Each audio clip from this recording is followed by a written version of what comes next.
given the interest in the Atari 7800 that's popped up from that little rebuttal I did, and as well as others talking about the 7800 lately for whatever reason, I figured I'd talk about a couple of curiosities that were created for the 7800 platform, but they were never officially released.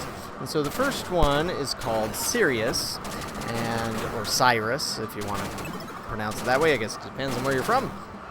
This was developed by Tynesoft. They were a software company based out of the UK that started in 1983 and originally focused on edutainment software, but around 1990 they just sort of disappeared. Their last release that I can find was 3D Pinball from 1992, and that was released for DOS.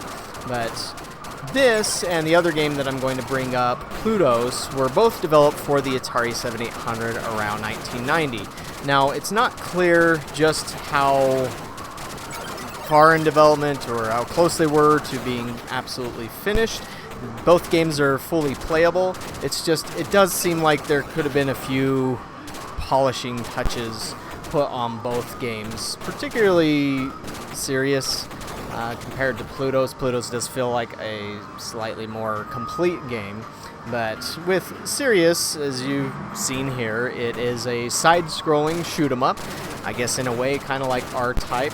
On the first level, you have to avoid the asteroids. When you get to the second level, then it's a little bit more like R-Type, where you're going inside of some sort of space structure, and you have to avoid running into the different walls, essentially.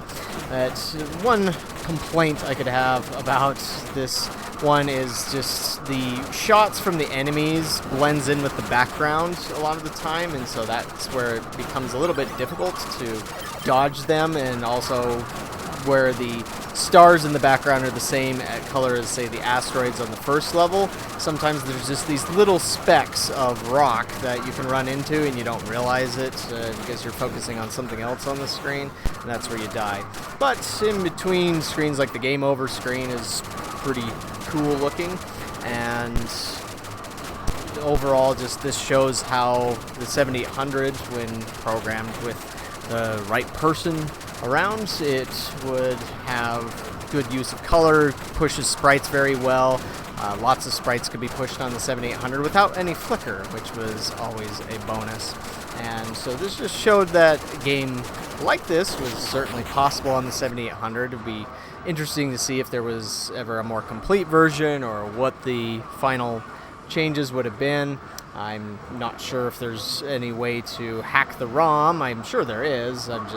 Unfortunately, that's kind of outside my purview. I'd love to learn how to do it, because if there was anything I would add to the game, it would certainly be music, because that's the obvious glaring thing. Of course, as mentioned in the other video, the sound on the Atari 7800 sucked just because it used an Atari 2600 sound chip for that, and it could have had better sound. You could throw pretty much any sound chip in there, like an FM synthesizer chip from Yamaha. It's just Atari didn't want to spend that money.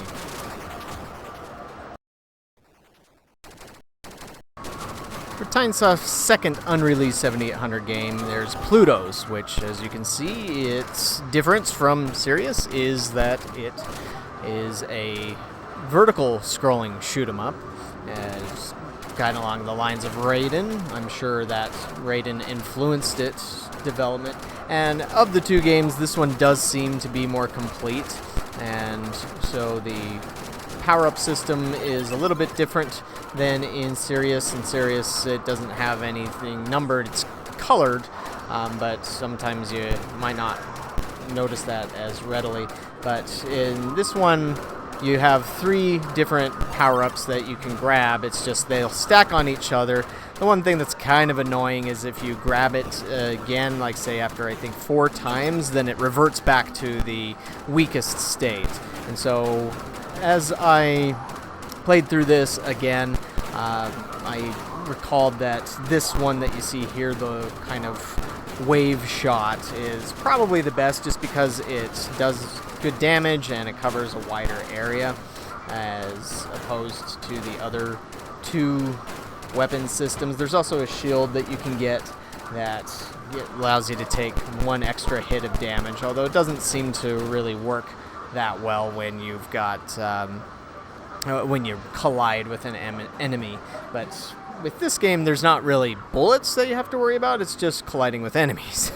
So that can be a little bit of an annoyance. Again, I'm not sure how far along this one was before they canned it. And the ROMs have been floating around the Atari community for a long time, and there have been reproductions of the cartridges. That's what I own. I own both on cartridge, and it was a reproduction done by CPU Wiz on Atari Age some years ago. But just like with Sirius, one thing that I would definitely change about this one, if I could figure out how to hack the ROM, would be to add music to it.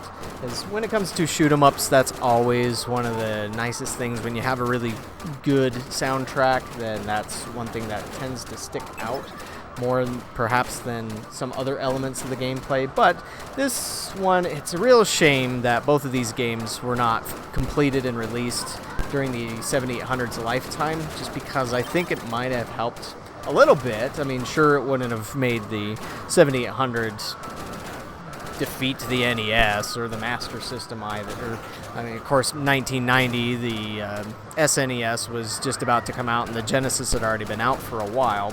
But Atari did seem to realize that they should have been throwing all of their efforts behind the 7800 during its lifetime instead of wasting time and money on the XEGS.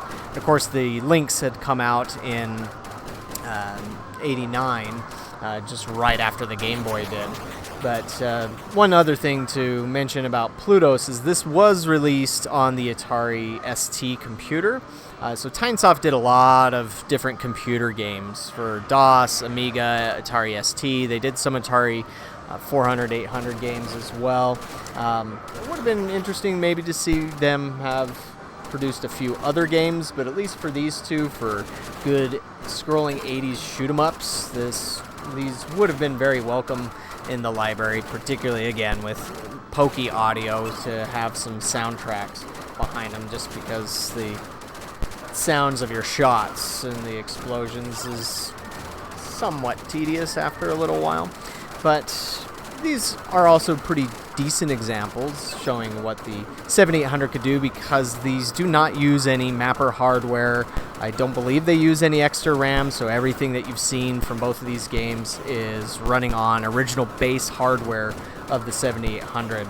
And so, of course, had they used mappers and extra chips, then who knows, they could have looked even better.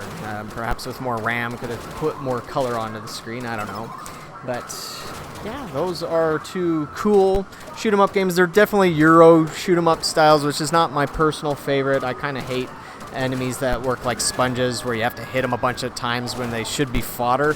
But of course, that's a staple of Euro shoot 'em ups. But as Euro shoot 'em ups go, these are probably some of my favorites, particularly Plutos. I do enjoy more than Sirius. But what do you think about these games if you've ever played them? Do you like them? Do you think they would have helped the 7800 had they been released in 1990?